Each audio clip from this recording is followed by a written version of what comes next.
Good morning. Ang ganda ng panahon, makulimlim. Ang sarap mag-ayos ng kotse. I kinda like you.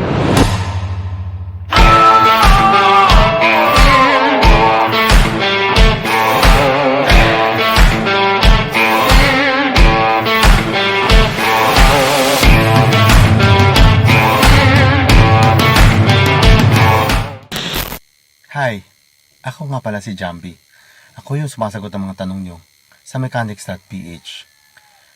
Ugali ko talaga to eh. Mahilig akong, curious ako kung paanong solusyonan ang mga simpleng problema ng kotse. Simple lang yan eh. Mahahanap din natin yan.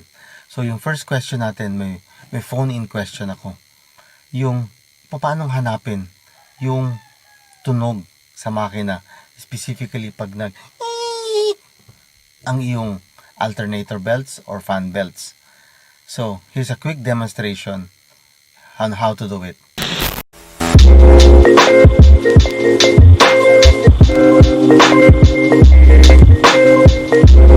The first thing we have to do is yung kailangan umaga. First thing in the morning, malamig na malamig pa ang makina. So, kunin natin susi. Itong susi. At i-start natin yung kotse. Start natin ha. Cambio, handbrake, and start natin na. Buksan mo. Yun, narinig diba? Yun, may tumutunog. May tumutunog pa sa kotse ko ngayon. So, here's what you do guys. Patunogin mo lang, bayaan mo siyang tumunog. Tapos patayin mo kagad. So, ito ang gagawin natin ngayon.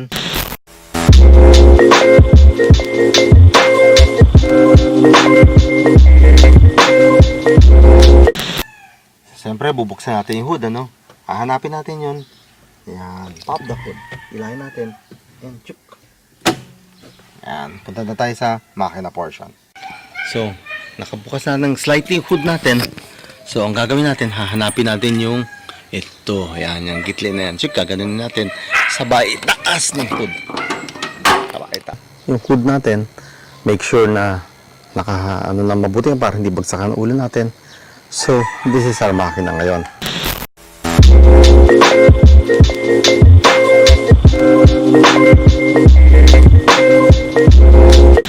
So, nasa na yung mga belt natin? Hahanapin natin. Ito na yung mga belts ngayon. So, dito gusto natin malaman kung bakit umiiyak ang belt natin. Alin dito yung mga component na sira. So, ang gagawin natin, iisa-isahin natin.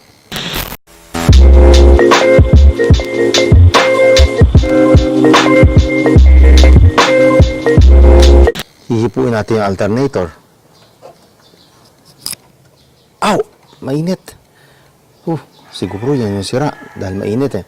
Okay, yung next na hihipuin natin. Yan, i-video natin ha. Oops, eto. Uy, malamig naman siya. Ito naman, yung aircon. Yung aircon, ayan. Malamig. So, portion na to, ha? Power steering pump. Wow. So, malamig naman siya.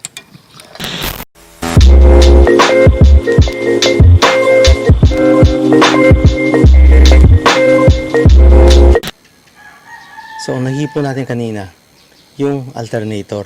Yung alternator ang mainit. So, what does it mean? Yung bearing niya sa harap or yung bearing niya sa likod, pumipreno na.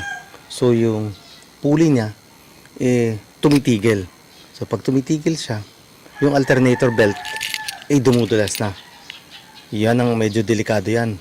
Dahil katagalan yan, yung belt niyan, humihina, lumulutong. Dahil naiinitan lumulutong siya. At eventually mapuputol yan. Ano ang mangyayari pag naputol ang belt mo?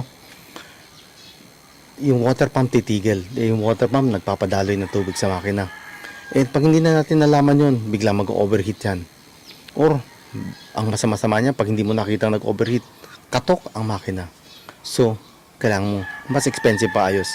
So, mas maganda ngayon, ipaayos na natin. Hanapin na natin kung anong sira at ipaayos.